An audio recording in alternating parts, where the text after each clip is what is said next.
నమస్తే. Welcome to Suman TV. ఇటీవల కాలంలో ఆర్థోపెటిక్స్ ప్రాబ్లమ్స్ అన్నీ ఎక్కువగా యువతలోనే కనిపిస్తూ వస్తున్నాయి. అందులో బ్యాక్ పెయిన్ కూడా ఒకటి.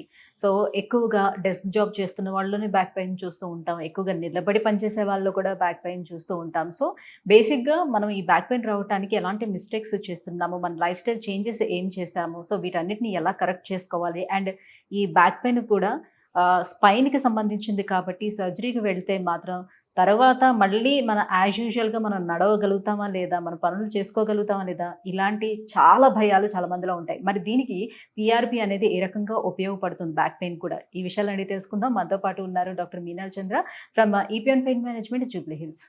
Hello ma'am. Hello. Ma'am, so first major ఇదిగా మనకి బాడీలో పార్ట్ మన స్పైన్. సో ఇది కరెక్ట్‌గా ఉందంటేనే మనం స్ట్రాంగ్‌గా ఉండి అన్ని పనులు చేసుకోగలుగుతాం. ఇందులో ఏ చిన్న తేడా వచ్చినా కూడా Correct. మనం బెడ్ రిడెన్ అయిపోవాల్సిందే. సో ఈ స్పైన్ విషయంలో మనం చేస్తున్నటువంటి మిస్టేక్స్ ఏంటి? ఎందుకు ఎక్కువగా ఈ మధ్య కాలంలో కొన్ని రీసెర్చర్స్ కూడా చెప్పేదేంటంటే ఎక్కువ సిట్టింగ్ జాబ్స్ చేస్తున్న వాళ్ళు, డెస్క్ జాబులు చేస్తునే వాళ్ళు, మేజర్‌గా సాఫ్ట్‌వేర్ ఎంప్లాయీస్ ఇలాంటి వాళ్ళలోని ఈ స్పైన్ ప్రాబ్లమ్ ఎక్కువగా కనిపిస్తుందని. ఒకటి వాళ్ళ పోస్చర్ ప్రాబ్లమా? లేకపోతే వాళ్ళ అలవాట్లు కూడా దానికి తోడవుతున్నాయి? Back pain first important point ఇది ఏంటి, బ్యాక్ పెయిన్ ఉంటే ఇగ్నోర్ చేయకూడదు. మీకు ఇది పని చేసినప్పుడు కొంచెం బ్యాక్ పెయిన్ ఉంటే మీరు రెస్ట్ చేస్తే తగ్గిపోతుంది, ఇది okay. But more than 3 months నుంచి బ్యాక్ పెయిన్ ఉంటే that means something is wrong. Okay, ఇప్పుడు ఏం రాంగ్ జరుగుతుంది ఐడెంటిఫై చేయాలి. So first thing is ignore చేయకూడదు. సెకండ్ థింగ్ ఈజ్ పోస్చర్లో బ్యాక్ సపోర్ట్ కోసం బ్యాక్ ఒక అలైన్మెంట్ ఉంది. నేచర్ ఒక బ్యాక్ కి కర్వేచర్ ఇచ్చారు, దానికి ఒక రీజన్ ఉండాలి ఇక్కడ. సో ఇది బ్యాడ్ పోస్చర్ ఉంటే ఇది అలైన్మెంట్ చేంజ్ అవుతుంది. నేచర్ అగేన్స్ట్ వెళ్తే తప్పకుండా బాడీలో కొన్ని ప్రాబ్లమ్స్ స్టార్ట్ అవుతుంది. సో అలాగే మీ పోస్చర్ చేంజ్ అయితే that means there is something wrong in the spine. So back pain start అవుతుంది. సో ఫస్ట్ థింగ్ ఇస్ చాలా ఇంపార్టెంట్ ఇస్ పోస్చర్ చెక్ చేయాలి. ఓకే, సెకండ్ థింగ్ ఈజ్ ఇది మీరు చెప్పారు కదా, చాలా కూర్చున్నప్పుడు పని చేసిన వాళ్ళకి కూడా స్టార్ట్ అవుతుంది. దట్ ఈస్ చైర్ కూడా. యూ హ్యావ్ టు సీ మీ చైర్ ఉంది కదా, చైర్ మీ అలైన్మెంట్ ప్రకారం ఉండాలి. Okay, third thing is continuous కూర్చోవద్దు. కంటిన్యూస్ 2 hours 3 hours కూర్చున్నప్పుడు అన్ని బ్యాక్ కి పారాస్పైనల్ లిగమెంట్స్ ఉంది అండ్ లిగమెంట్స్ కి స్పైన్ కి సపోర్ట్ కోసం లిగమెంట్ స్టిఫ్ అవుతుంది. So make sure every 30-40 minutes లో at least 2 minutes of stretch or take a walk of 1-2 minutes. తర్వాత స్మోకింగ్లో కూడా because it decreases the nutrition in the disc. So smoking చేస్తే it will not only cause you cancer, it will also definitely cause you back pain. ఒక research ప్రకారం 33% of the smokers కి back pain ఉంటుంది. Okay, so we ignore these things, but smoking is also one of the cause. And very important cause is dehydration.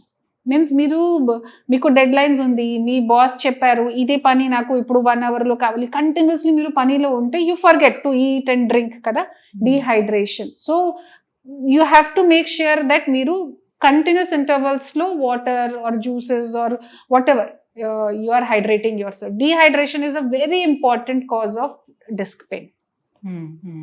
So in simple tricks na chetlo undi kada. For that we don't need any expert opinions kuda. So మీరు ఇది small life style modifications చేస్తే you are not dealing with back pain. ఇప్పుడు rheumatoid arthritis ఉండే వాళ్ళు కూడా back కూడా వస్తుంది కదా, సో అలాంటప్పుడు దాన్ని మనం క్లియర్ చేయడానికి సాధ్యం అవుతుందా? దాన్ని రుమటాయిడ్ ఆర్థరైటిస్ మీన్స్ కీలువాతం వల్లకి అన్ని జాయింట్స్ ఎఫెక్ట్ అవుతుంది, స్పైన్స్ ఎఫెక్ట్ అవుతుంది. సో ఈ టైప్ ఆఫ్ పేషెంట్స్ కి ఫస్ట్ ఇంపార్టెంట్ థింగ్ ఇస్ ఇది కొన్ని ఇంగ్లీష్ టాబ్లెట్స్ ఉంది, ఇది రుమటాయిడ్ కి, ఇది కంట్రోల్లో యూజ్ చేయాలి, రుమటాయిడ్ ఫ్యాక్టర్స్ కంట్రోల్లో పెట్టాలి.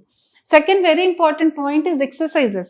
సో నా దగ్గర అన్ని ఇది రుమటాయిడ్ ఆర్థరైటిస్ పేషెంట్ వస్తే నేను ఫస్ట్ పాయింట్ అదే చెప్తాను, మీకు స్మైలీ బాల్స్ ఉంది కదా, yellow కలర్ స్మైలీ బాల్స్ ఉంది మార్కెట్లో, మీ దగ్గర పెట్టండి. కూర్చున్నప్పుడు ఇది మూవ్మెంట్ చేయండి, తర్వాత ఇది కాల్లో పెట్టిన తర్వాత రోల్ చేయండి, ఎక్సర్సైజెస్ మూవ్మెంట్ చేయాలి. Start your day with some kind of exercises. ఎందుకంటే రుమటాయిడ్ ఆర్థరైటిస్లో వెంటనే జాయింట్ మొబిలిటీ అన్నీ స్టాప్ అవుతుంది. సో ఇది ఎక్సర్సైజెస్ చాలా ఇంపార్టెంట్ ఉంది. And like I said dehydration ఇది అవాయిడ్ చేయాలి. సో కంటిన్యూస్ వాటర్ తాగండి అండ్ కోకోనట్ వాటర్ అన్ని యూజ్ చేయాలి. సో ఆల్రెడీ పెయిన్ ఉంది. పెయిన్ ఉండేటప్పుడు చాలామంది నేను కొంచెం దీని మూవ్‌మెంట్ కోసం అని చెప్పి చిన్న చిన్న ఎక్సర్‌సైజ్‌లు చేస్తాను. సో అది మూవ్‌మెంట్ ఫ్రీ అవుతుందేమో, ఈ ఫ్రీజ్ అయిపోయిన ఇదేమైతుందో సో కాస్త మూవ్‌మెంట్ వస్తుందేమో అని స్టార్ట్ చేస్తారు. సో ఇంత పెయిన్‌లో ఈ ఎక్సర్‌సైజ్‌లు గాని, లేకపోతే దానిపైన ఇంకా ఫిజియోథెరపీ తీసుకోవడం గాని ఇలాంటివి చేస్తే ఏమైనా సమస్య వస్తుందా? ఇది పాయింట్ కూడా అండర్‌స్టాండ్ అవ్వాలి. మీకు జనరల్‌గా కొంచెం నొప్పి ఉంటే దట్ ఈస్ ఓకే. ఆ టైంలో ఎక్సర్‌సైజెస్, ఫిజియోథెరపీ చేయాలి. కానీ ఏ టైంలో మీకు నొప్పి చాలా ఎక్కువగా ఉంటే మీరు ఎక్సర్‌సైజ్ చేస్తే మీ నొప్పి ఎక్కువ అవుతుంది. ఎక్సెసివ్ పెయిన్ చాలా ఎక్కువగా నొప్పికి ఒక రీజన్ ఉండాలి. ఇది లిగమెంట్ వల్ల, డిస్క్ వల్ల, నర్వ్ వల్ల ఆర్ జాయింట్స్ వల్ల. సో మీరు ఇది లోపల జరుగుతుండే డ్యామేజ్లో మీరు ఇంకా ఎక్సర్సైజ్ చేస్తే డ్యామేజ్ ఎక్కువ అవుతుంది. సో ఫస్ట్ డ్యామేజ్ ఉందా లేదా, what is the extent of damage identify చేయండి. తర్వాత మీరు ఎక్సర్సైజ్ మీ డాక్టర్ చెప్తే దాని ప్రకారం చేయాలి. సో మీకు రెగ్యులర్ యాక్టివిటీస్లో నొప్పి ఉంటే ఎక్సర్సైజ్ చేయొచ్చు. బట్ ఎక్కువ నొప్పి ఉంటే ఫస్ట్ చెకింగ్ చేయాలి, తర్వాత ఎక్సర్సైజ్ స్టార్ట్ చేయండి. So disc bulge, slip disc ఇలాంటివి జరిగేటప్పుడు పిఆర్పి ఎలా హెల్ప్ అవుతుంది వాళ్ళకి? సో ఇది డిస్క్ ప్రాబ్లం వల్ల పేషెంట్స్కి ఏమవుతుంది, డిస్క్ బయటకి వచ్చినప్పుడు ప్రాబ్లం లేదు, కానీ అదే డిస్క్ నర్వ్కి కంప్రెస్ చేస్తేనే ప్రాబ్లం స్టార్ట్ అవుతుంది. ఇప్పుడు డిస్క్ ప్రొలాప్సెస్ చాలా కామన్ గా ఉంది. Any population more than 50% patients కి ఎంఆర్ఐ చేస్తే డిస్క్ బయటకి 1-2 లెవెల్స్ లో వస్తుంది. కానీ ఆ టైం వరకు disc is not compressing the nerve, మీకు ప్రాబ్లం లేదు. బట్ ఒక్కసారి నర్వ్ కంప్రెషన్ అయిన తర్వాత మీకు నొప్పి స్టార్ట్ అవుతుంది. సియాటిక్ అలాగే ఫస్ట్ ఇది బ్యాక్ లో స్టార్ట్ అవుతుంది, తర్వాత కాళ్ళు లాగెట్టినట్టు తెలుస్తుంది. సో ఆ టైంలో పిఆర్పిలో రక్త కణాలు ఉంది, ఇదే రక్త కణాలు ఇది ఏ డిస్క్ బయటకి వచ్చి కంప్రెస్ అవుతుంది, అదే డిస్క్లో ఇంజెక్ట్ చేస్తే ఇది ఎంత డ్యామేజ్ జరుగుతుంది, ఇది స్టాప్ అవుతుంది. సో ఇప్పుడు పిఆర్పి ఇలాంటి అంటే డిస్క్ ప్రాబ్లం ఉండేటప్పుడు పిఆర్పి తీసుకుంటే ఏ స్టేజ్లో ఉండేటప్పుడు తీసుకుంటే హెల్ప్ అవుతుంది అన్నమాట? ఇప్పుడు పిఆర్పి స్టేజ్ ప్రకారం కాదు, పిఆర్పి పేషెంట్ కండిషన్ ప్రకారం చేయాలి. ఓకే, సో ఇది చెప్పాను కదా, మీన్స్ ఎంత డ్యామేజ్ ఉందా ఇది ఎంఆర్ఐలో చూసిన తర్వాత పేషెంట్కి ఎంత నొప్పి ఉందా లేదా కోరిలేట్ చేస్తాము. కొన్నిసార్లు పెద్ద డిస్క్ ఉంటే కూడా పేషెంట్స్ కి నొప్పి లేదు, పెయిన్ ని బేస్ చేసుకునే చేయడం ఉంటుందా ఇందులో? ఇది సిమ్టమ్స్ ప్రకారం లైక్ ఐ సైడ్ కదా, మీకు పేషెంట్ కి సిమ్టమ్, మీరు ఇది డిస్క్ బయటకి వచ్చినప్పుడు సిమ్టమ్స్ లేకపోతే మీరు డిస్క్ టచ్ చేస్తే మళ్ళీ ఇది వేరే ప్రాబ్లం స్టార్ట్ అవుతుంది. సో పేషెంట్ సిమ్టమ్ ప్రకారమే ట్రీట్మెంట్ చేస్తాము. అండ్ ఏ కండిషన్స్ లో లిగమెంట్ వల్ల, డిస్క్ వల్ల, నర్వ్ డ్యామేజ్ వల్ల పిఆర్పి హెల్ప్ అవుతుంది. PRP is to regenerate, PRP healing కోసం ఉంది కదా. సో ఏ స్ట్రక్చర్ లో డ్యామేజ్ ఉంటే పిఆర్పి హీల్ అవుతుంది. బట్ ఎవ్రీ డిస్క్ ప్రొలాప్స్ కేసులో పిఆర్పి చేయాలి కూడా కాదు, కండిషన్స్ ప్రకారం పేషెంట్ కి సిమ్టమ్స్ ప్రకారం చేయాలి. సో పిఆర్పి ట్రీట్మెంట్ తీసుకుంటూ ఉన్నప్పుడే మెడికేషన్ అవసరం కూడా ఎంతవరకు ఉంటుంది? మెడికేషన్స్ మీన్స్ పేషెంట్ కండిషన్ ప్రకారం కొన్ని సప్లిమెంట్స్ ఉన్నాయి. ఓల్డ్ ఏజ్ లో పేషెంట్స్ కి కాల్షియం, విటమిన్ డెఫిషియన్సీ ఉంటే సప్లిమెంట్స్ పెడతాను.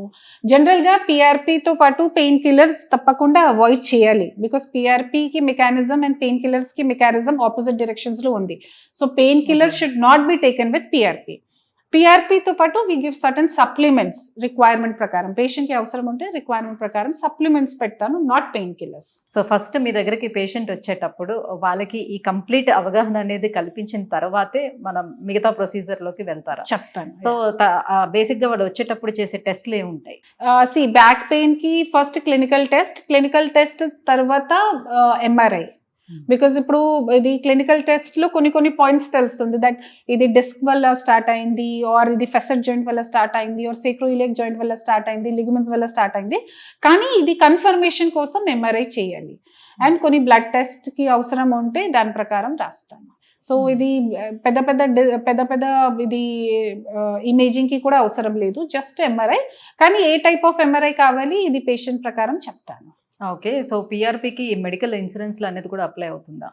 ఇప్పుడు ప్రస్తుతానికి ఇన్సూరెన్స్ లో పిఆర్పికి కవరేజ్ లేదు, కానీ ఇప్పుడు వేరే టైప్ ఆఫ్ ఇది బీమాక్, ఇది అన్ని సెల్ ట్రాన్స్ప్లాంటేషన్స్ కొన్ని ఉంది.